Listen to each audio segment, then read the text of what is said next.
I'm from a fairly traditional family.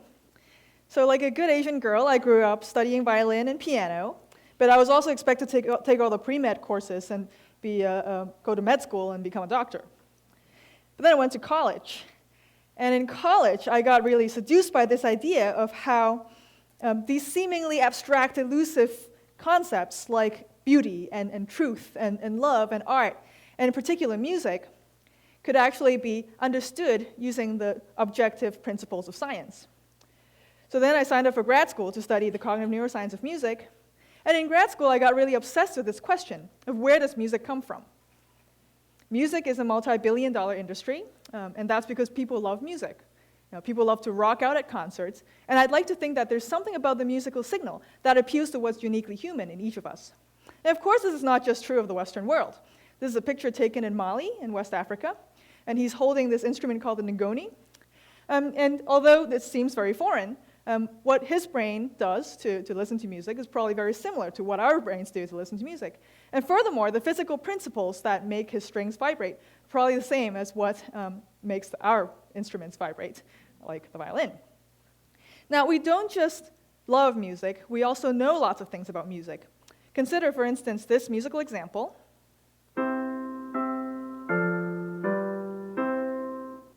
All right, you might say that sounds nice and normal, kind of like saying, I took the tea here today. What about this? Right, if you think that sounded normal, you can come talk to me afterwards, and we might sign you up for that tone deafness study we're doing. Now, so when you heard that last chord, your brain does a double take, right? There's something about it that's like saying, I took the tea here, octopus. Nothing wrong with octopus, but it just doesn't fit the context of what happened before it. It doesn't fit the grammar. Now, this double take that your brain does can be measured using electrical potentials on the surface of the scalp. This is a picture of my mom, getting her brain potentials recorded. And she's got 64 electrodes on her cap there. And what those do is make recordings like this. So on the left, I'm showing you brain responses to expected and unexpected musical chords. And on the right, I'm showing you the difference between expected and unexpected on the surface of the scalp. So there's a bird's eye view of the scalp. So right away, you can see that 200 milliseconds after the onset of the unexpected chord, your brain is doing its double take, right? Saying, oh, that was unexpected.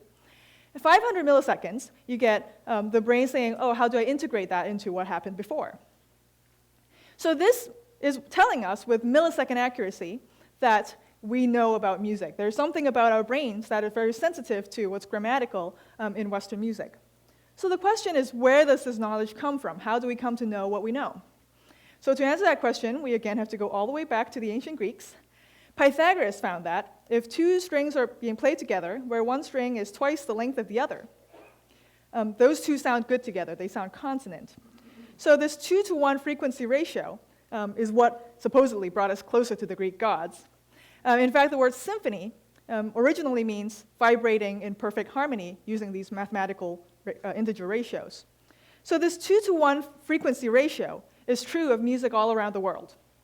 Now, different cultures divide that 2-to-1 frequency ratio in different ways. In our culture, the equal-tempered Western chromatic scale divides them in 12 steps. So this is how it sounds.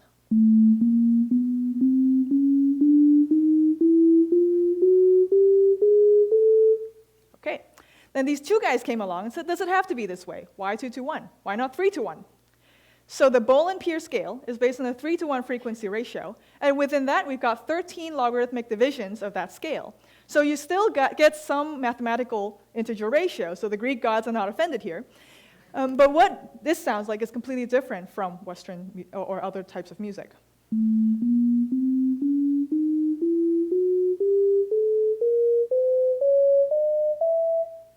So this is a really powerful approach to find out what people know about music in the laboratory. So we can be pretty sure that people have never heard this music before, but when they come in, then they can listen to this music for a while, and then we can measure how they come to know what they know. So I'm going to play you for about a minute a snippet of a piece by Stephen Yee. It's called Reminiscences, and it's written in the Bohl-Pierce scale, just so you get an idea.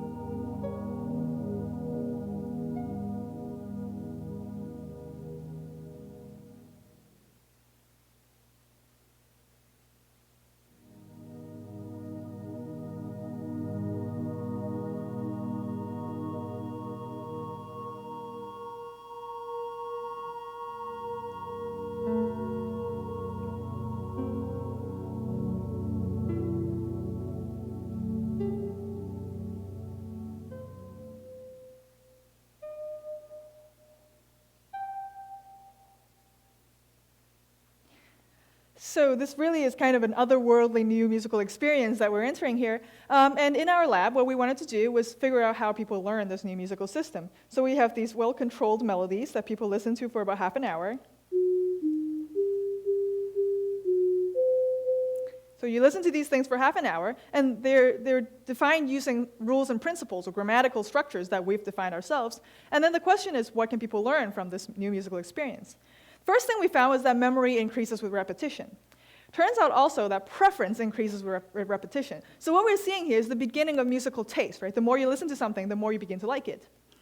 But what I'm interested in is how learning occurs. And it turns out that learning does not occur with repetition, but with variability. In other words, the more different ways you tell people something, the more people are able to infer the underlying structure of what you tell them, and then to generalize those to new instances of the same grammar.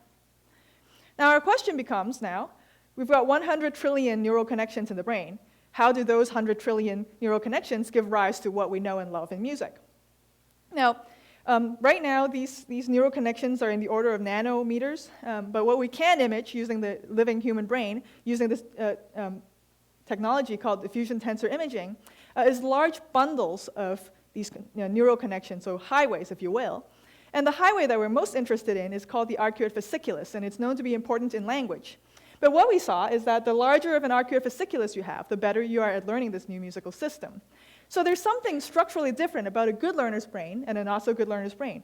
But what's really important is that these pathways that are previously known to be important in language are actually important in music as well.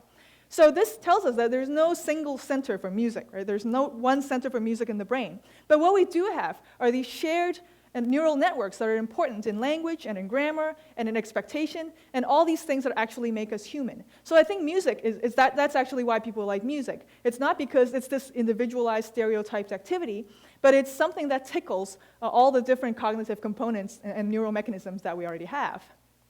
Now that sounds good, but can we actually observe the brain as it is learning in real time? So we go back to the millisecond accuracy brain potential recording. It turns out that our brains respond to new music in very much the same way as it does to Western music. So we get the same expected and unexpected pattern, 200 milliseconds and 500 milliseconds after the onset of anything that sounds unexpected.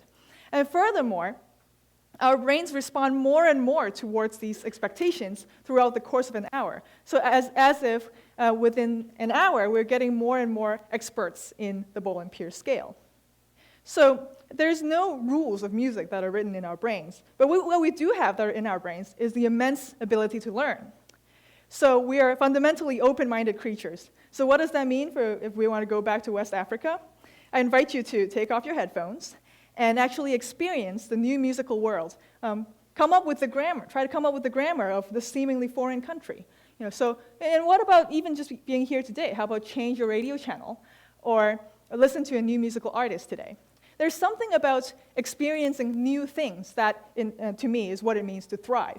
Because to thrive is to maximize our potentials as human beings, right? It's not to do the same thing over and over every day, but it's to seek out new experiences. And what I've shown you today is that the brain is fundamentally capable of learning new things. We can take, even within an hour, we can have this flexible, adaptive ability to make sense of new sounds. So I invite you to listen to new sounds, see new sights, and come up with the grammar of the world that's around us so that we can learn to love it. Thank you very much.